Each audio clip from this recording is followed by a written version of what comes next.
Where's the... Whoa. Subtle, Venom.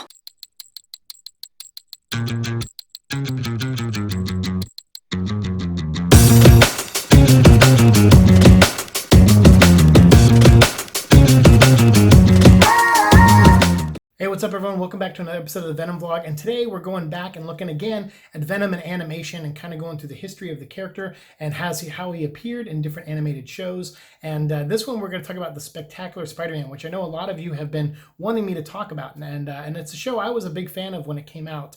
And it had like the art style mainly is what drew me to the show, because it was designed after Sean Cheeks Galloway's, his like art style. And I'm a huge fan of his, and luckily was able to work with him when I got into comic books and did my comic book Soul Star. He actually did one of the covers for it and piece of artwork for it. And it was awesome. He did a great job, and he's a very talented dude. I love his style so very much. And so this cartoon kind of drew me in. Plus, I'm also a big fan of Greg Weisman, and Greg Weisman created one of my favorite cartoons of all time in the 90s called Gargoyles. And then he went on to create a bunch of other great stuff, but one of them being Spectacular Spider-Man. And then he got into, the Rebels TV show, which I was a big fan of. And then also did the Young Justice cartoon with Brennan Vietti, which I am also a big fan of. So this guy has a great track record for stuff, but I have not watched this show in years now. Probably like, I think it came out in 2008 with season 1, and it aired on the CW. And it was funny because the format was like standard def TV back then. It was like 480i. But then in season 2, it jumped over to Disney XD and it went into HD, like 1080i. So the quality looked a little bit sharper and stuff in the second season. But it only lasted 2 seasons, 13 episodes each season. So just 26 episodes. And out of all of those 26 episodes, the Venom and symbiote were pretty much only in about 6 episodes total. 3 episodes, or maybe 4 technically in season 1, and then 3 episodes in season 2. And that's pretty much it. That's all we really got of Venom, which is more than we've gotten from some other Spider-Man shows, because one Spider-Man show we had to skip was the MTV show, which I liked a lot, but only had 1 season, and it didn't introduce any version of Eddie Brock or Venom, as far as I remember. Definitely no Venom. Maybe Eddie Brock might have appeared once or twice, but I don't think he did. So again, I'm just going off memory. So if I'm wrong, correct me down below. But we did skip that show because there's not really any Venom stuff to talk about. This one, though, brought in Ben Diskin, I believe, did the voice of Venom in this series. And then Josh Keaton did the voice of Spider-Man. And Lacey Chabert, who I'm a huge fan of, did the voice of Gwen Stacy. And she was great. And so I thought the voice acting was great. I like the animation style, especially in season 2 when it got the images got clearer and a little bit crisper. But it looked really nice. The effects were good. The sound effects, like the design, some of the music was really great. I love the theme song. The theme song is probably up there as one of my favorite Spider-Man theme songs. But when I did rewatch this, I found myself not enjoying it as much as I did when it came out, because I remember liking the show a lot. Now, granted, it was pre-ANEURYSM, so I might be remembering that wrong, but I'm pretty sure I liked this show. I was living in LA at the time, and it was before my aneurysm. But I was big on this show, I think, and also the Wolverine and the X-Men show, which was coming out around the same time, which sadly only lasted 26 episodes as well. And I was a big fan of that show. So yeah, I'm pretty sure I really love this. But because all the names on it too, I was like, yeah, Greg Weisman, all the people that are working on this, yeah, definitely, But rewatching it though, I don't love it as much as I did, I guess is what I'm trying to say. Like, I don't dislike the show. I don't think it's a bad show. But when I was rewatching this, I was kind of like, ooh, right, okay. So they kind of went the Ultimate Spider-Man route, where Eddie Brock is like Peter's bro, and he's like, what's up, bro? How's it going? And he's like this big dude who's a couple years older than Peter. And they reveal that their parents both died in the same plane crash, which is very much from Ultimate Spider-Man. And I think what they were going to try to set up in the Andrew Garfield movies as well, although they changed it at the last second and brought in Harry Osborn in the second movie. And I thought that would have been better if they brought Eddie Brock into the second movie and make him the childhood friend of Peter, because that would have just worked better for that version.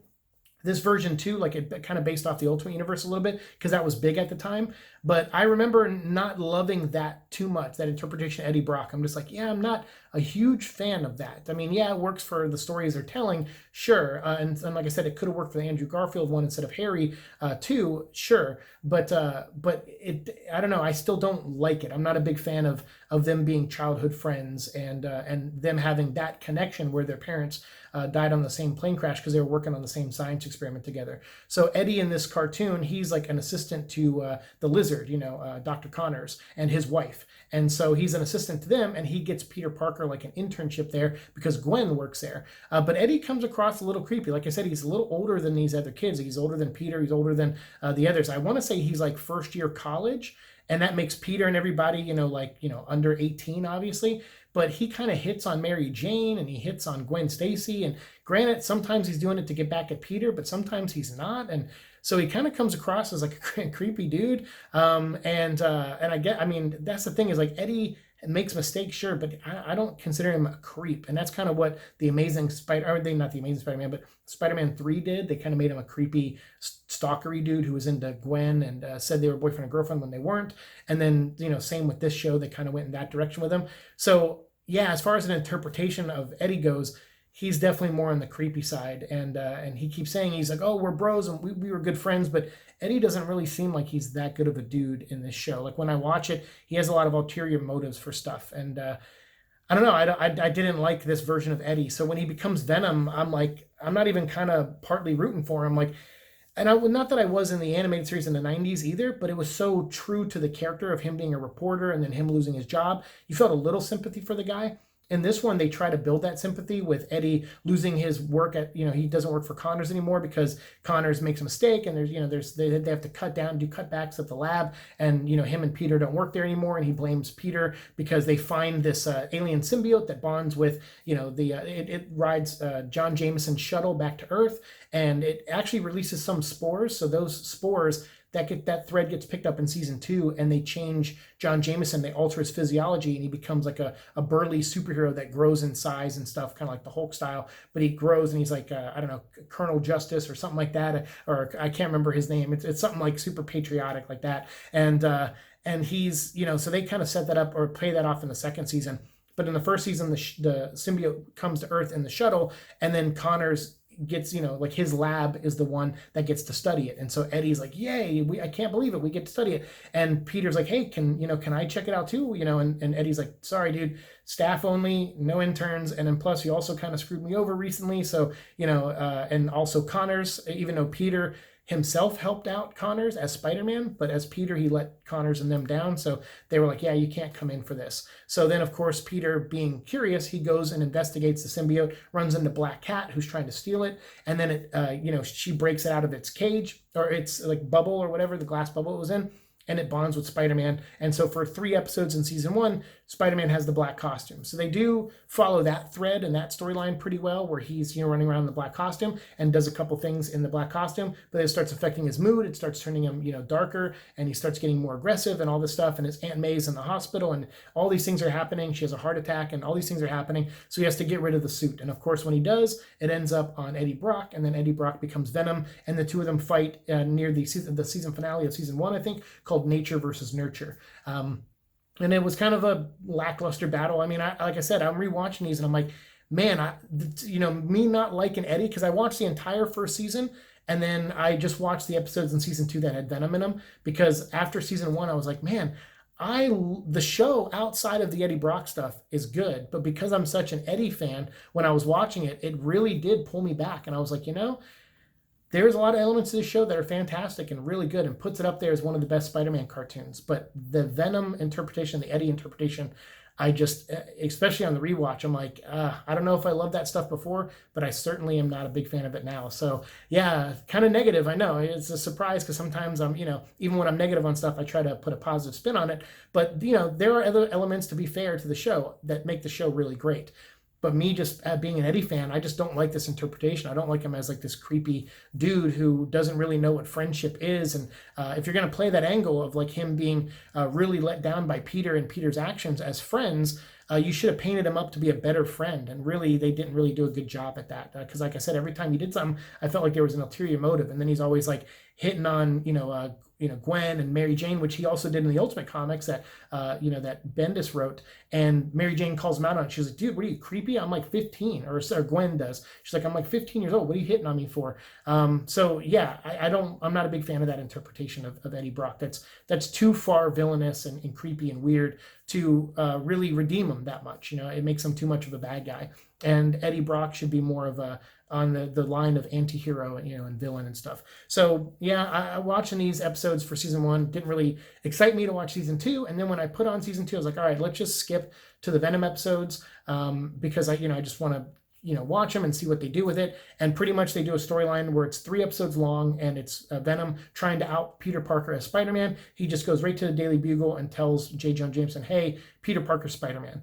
And so then Peter has to spend like a whole episode kind of disproving that while also fighting Venom. And then there's also John Jameson, is now his superhero form, so he's out there and Spider-Man has to deal with him for a couple episodes. And and there's Venom is out there pretending he's black costume Spider-Man, which makes no sense to frame Spider-Man with. The symbiote can change its look, as far as I know, because I've seen it in the comics and cartoons, change into normal clothes. Maybe it can't change from black, but I feel like it has in comics and in cartoons before. So why didn't he look like regular Spider-Man running around? Instead, he went with the black costume look, which Spider-Man did have for a couple episodes in season 1, but since then he's been wearing the blue and red. So to frame him and say, oh, it's still the same Spider-Man, he's just wearing his black costume again and acting evil again, it just seemed a little silly, and everybody in New York was buying it. And I'm just like, but it's clearly a different costume.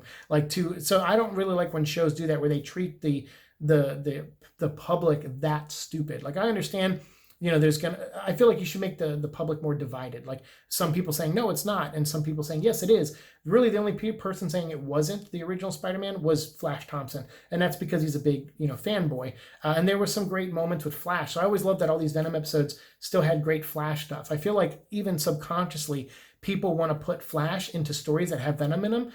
And that's what led to him being Flash, Flash becoming Venom in the comics, was that there seems to be this natural pull for the symbiote and Flash to bond. It seems to make a lot of sense. And so there's some of that in this show where I don't know if it was intentional or not, but they definitely, have moments where Flash gets these great moments in these Venom episodes. And I love seeing that, because I'm like, yeah, Flash is a good guy. Like, he's a bully to Peter, sure, but he's a good guy, and he's trying to win the heart of this girl who's like kind of a drama nerd. And so he's like, he broke his leg, so he can't play football anymore. So he's trying to impress her, and he like signs up for the school play and stuff.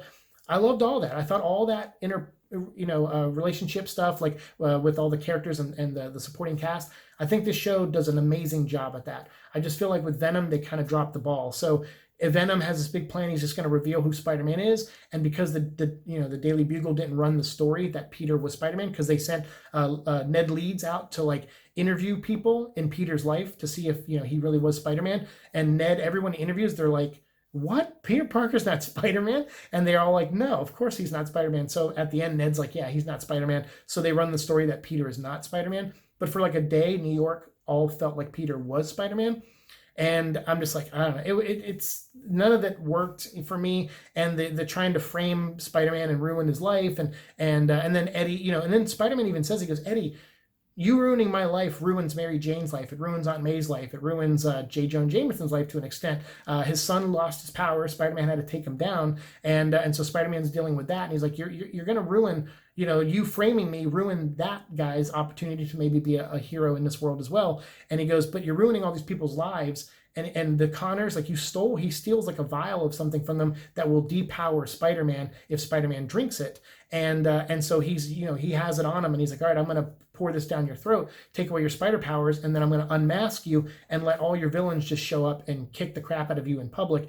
And he's like, yeah, but you're going to make my aunt watch me get beaten to death. You're going to make Mary Jane and all my friends. He's like, you're going to hurt them, so much by doing this, just to kill me. And Eddie doesn't care. And I'm just like, okay, well, like, I felt like that would have at least gotten through somewhat to Eddie. But, if Eddie still had a good person inside of him, but he's not. He's pretty much just a straight villain in this series. So that's why I'm not a big fan of the interpretation. But I like the show. The show's fine, and I like the show, but I just don't. I remember liking it a lot more. But the Venom stuff, when I'm rewatching it now, especially after we read all these comics and we kind of feel like we've kind of cracked the nut of what kind of character Eddie is, this just feels like such a departure for me. Like, not super far departure, but enough to where I'm not on board with it. So these, episodes of this show, I really wasn't sold on. And even though at the end, Peter takes the vial and pours it down Eddie's throat and separates the symbiote from Eddie, the symbiote goes into the sewers. And then, as far as I remember, we don't ever see it again for the rest of the season. And then the show got canceled after this. So they never finished that plot thread of where the symbiote goes next. But then Eddie is taken away, you know, to like an insane asylum or something, because at the end he's just rambling like, I'm Venom, I am Venom, you know, and he's screaming it out at the top of his lungs, and everyone's just like, okay, dude, like, you know, whatever, you're a weirdo, Venom's twice your size, you're not Venom or whatever. So yeah, and then the whole Spider-Man framing thing, I guess that story just gets swept under like everything's buttoned up a little too well, and just didn't work for me. And I know this is a kid's show, and a lot of these are, you know, now that we're getting into the stuff past the 90s cartoon, which that was a kid's show as well, but I felt like for us, you know, as we're adults, we've read more Spider-Man comics now. When we look back on that show, it was very true to a lot of comic book stories. And that's why I think we have such reverence and love for that original series. But something like this, I'm like, yeah, I can't get around that interpretation of Eddie Brock. It just doesn't work for me. And I don't like him being childhood friends with Peter. That doesn't really work for me either. So, but that's my opinion, of course. Let me know yours. Did you guys see Spectacular Spider-Man? If you haven't, you can pick it up on Amazon Prime. That's where I bought the seasons from, you know, and I was just like, yeah, let's just check that out. Because none of these are on Disney Plus or anything like that. Although I feel like the second season maybe should be, because it was a Disney XD show originally, but I think probably with the rights they had with season 1 being CW, that probably is why, you know, they can't do it. But I do like, you know, the show overall is fine. If you're a Spider-Man fan, check it out. But if you're a Venom fan, I feel like maybe on some level you might not be on board with this version. But then again, I may be wrong, and some Venom fans out there may really love this version. So if you do, let me know down below. As you guys know, I like hearing other people's opinions. So let me know down below, and we'll continue our conversation down there. And we will have more Venom and animation stuff. I think what I was going to do was watch the Ultimate Spider-Man cartoon and talk about that version of the symbiote and how it bounced around. But I don't know if I have time. I haven't had a lot of time this week to catch up on animated stuff, but I've been watching the new current Spider-Man cartoon that leads up to Maximum Venom, which airs on Sunday. So I think what I may do is just in the next episode, I'll probably put up on Sunday, and it'll be my kind of review and discussion of seasons 1 and seasons 2 of the new current Spider-Man show. And then Ultimate Spider-Man, maybe we'll get there down the line, because it does have some Agent Venom stuff in it. So maybe it'll be better to save that cartoon for later on. So we will skip that cartoon for now, but don't worry, we will talk about it in the future for sure. So next episode, be on the lookout. I'll talk about the seasons leading up to Maximum Venom to kind of get that hype going, and then we'll, you know, do a couple other episodes to fill us in till episode 500, and then about 4 or 5 days, or maybe 3 or 4 days, hopefully around that time, after the, you know, the new episode of Maximum Venom. The first episode, it's like two-parter, you know, first 2 episodes called Web of Venom. They air Sunday night 9 p.m. on Disney XD, and once we get those, you know, up, I'll watch those and I'll record my review of them, but I won't post it probably until episode 501, or maybe I'll be able to squeeze it in as episode 499 before we get to episode 500. So either way, I'll try to do that. And I'm also trying to lock down some interviews with people who work on the show, so we can have some extra content to talk about and give you guys kind of a sneak peek on some of the behind the scenes stuff of this show. So thank you guys for being so patient with me, and I'll have more episodes to you very, very soon. Thanks so much. See you in the future. Peace.